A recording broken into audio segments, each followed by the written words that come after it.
Bonjour à tous, bonjour à toutes. D'abord, je vous présente mes excuses pour ne pas être physiquement avec vous. J'avais pris cet engagement, mais depuis, comme vous le savez, les circonstances internationales font que tout notre travail est un peu bousculé et que du coup, j'ai des obligations qui m'ont rendu impossible le déplacement jusqu'en Bretagne.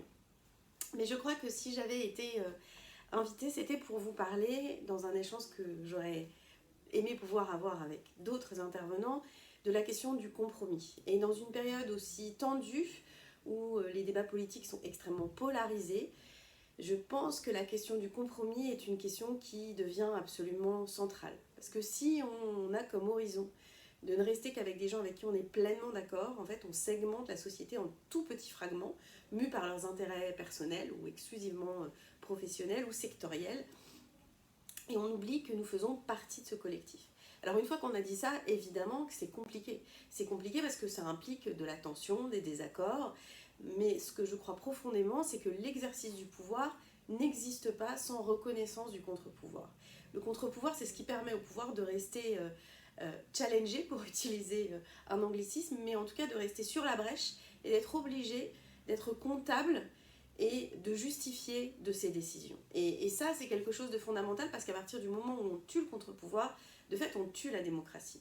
Et c'est vrai que dans l'exercice du pouvoir, intégrer cette capacité à ouvrir son esprit et le dialogue avec le contre-pouvoir, c'est quelque chose de compliqué parce que ça peut être inconfortable, parce que ça peut être moins facile que de dérouler au milieu de gens convaincus.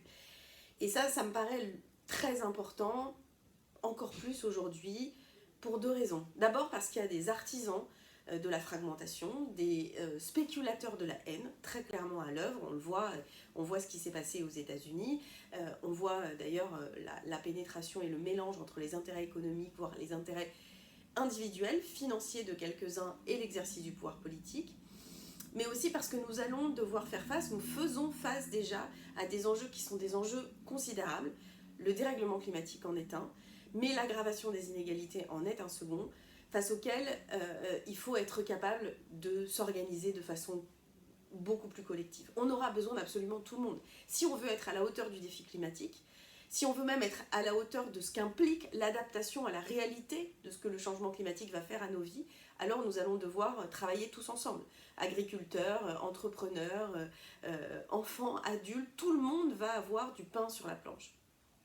Et je le dis d'autant plus que je suis issue de la famille écologiste, que je travaille aujourd'hui dans une ONG qui dialogue avec tout le monde, sauf avec l'extrême droite, mais j'y reviendrai, et que nous devons être en capacité justement de pouvoir se dire qu'il peut y avoir des petites avancées, qu'on peut remettre en cause des certitudes, qu'on peut s'enrichir par le dialogue, mais que nous avons tous devant nous ce chantier énorme qui impose aussi de changer de modèle. Et ça, c'est la chose la plus compliquée. Le modèle productiviste, le modèle qui a pensé que la croissance regardée au travers du PIB était la solution, est un modèle qui s'épuise et qui trouve ses limites. Mais il trouve ses limites aussi parce qu'il a conduit à une situation, celle qu'on connaît aujourd'hui, où l'aggravation des inégalités au profit des ultra riches risque de peser de façon dramatique sur nos démocraties. C'est ça qu'on voit aux États-Unis, mais qu'on voit ailleurs, et qu'on voit aussi en France, quand on voit comment un certain nombre de milliardaires ont décidé d'utiliser le pouvoir médiatique, de fait, contre la démocratie pour imposer leurs idées. Donc face à ça, la réponse, c'est que tous ceux qui croient à la justice sociale, tous ceux qui croient à la nécessité de la justice climatique, se parlent, dialoguent, entament un débat, y compris en tenant compte de divergences passées, parce qu'elles ont existé, il ne faut pas le nier, il y a eu aussi des affrontements, et il peut encore y en avoir, il peut encore y avoir des moments de tension, mais on a cette obligation collective. Nous l'avons mis en pratique au sein de la société civile, avec la création du Pacte du pouvoir de vivre, avec la création de l'alternative écologique et sociale.